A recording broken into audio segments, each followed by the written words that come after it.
Welcome to this meeting of the International Socialist Organization. We are very proud to have here today Mike Davis.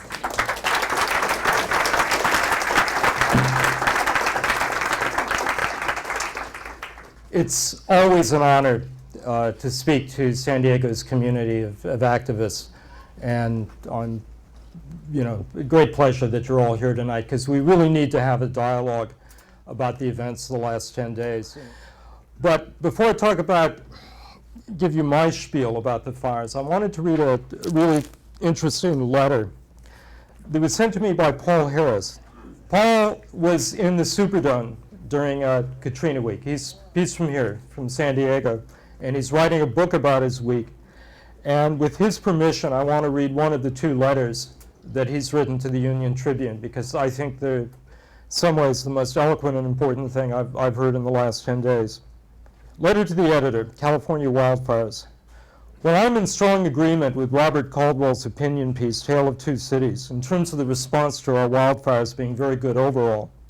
I find it preposterous to even try and compare the fires, or more specifically, Qualcomm Stadium, to the Superdome.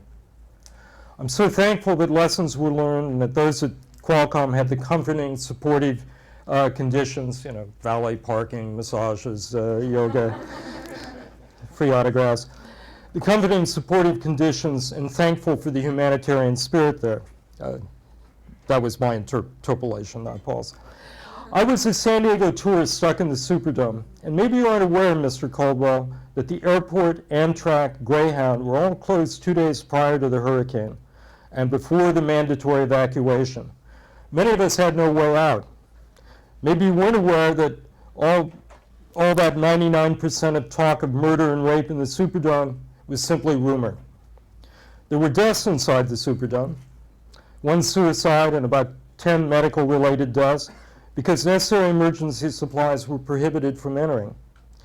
98% of us evacuees, or refugees as the press called us, well behaved and looked out for one another and did our best to survive under horrific conditions. No running water, toilets overflowing at day 2 of 6 days, 95-degree temperature with 90% humidity, sleeping on urine and feces-soaked cardboard, and a severe lack of National Guardsmen because so many were in Iraq. Maybe you weren't aware that Mayor Nagin was actually stationed next door to the Superdome pretty much 24 hours a day and repeatedly asked for federal assistance. You would now think, of course, that Ray Nagin lives in San Diego for the frequency with which his name is abused and he's denounced on certain papers and television channels.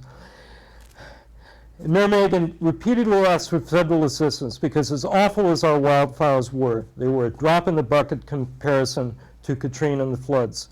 Roughly 200 times as many people died from Katrina. Roughly 100 times as many homes were lost to Katrina. We're in 2 to 3 foot of water all around the Superdome, so supplies were more difficult to get to us than Mission Valley. Nevertheless, this was a moot point because hundreds of potential rescuers, the Red Cross, churches, and caring citizens with boats were prohibited from entering the city by various state and federal entities. And as corrupt of a political history as New Orleans has, it takes some real nerve on your part to declare that New Orleans possesses far too little of the civic glue that holds communities together. As caring as San Diegans were for one another, I would dare match New Orleans citizens one-on-one with ours any day. Many of us don't even know our neighbors. And as an aside, the most looting I was an eyewitness to, which was overblown by the media, was committed by more well-to-do white individuals. The bottom line is that if the devastation from our wildfires was magnified 10, 20, or in the case of Katrina, 100 times, would you still say it should or could have been handled by our local authorities? Sincerely, Paul Harris. Paul, thank you very much for writing this letter.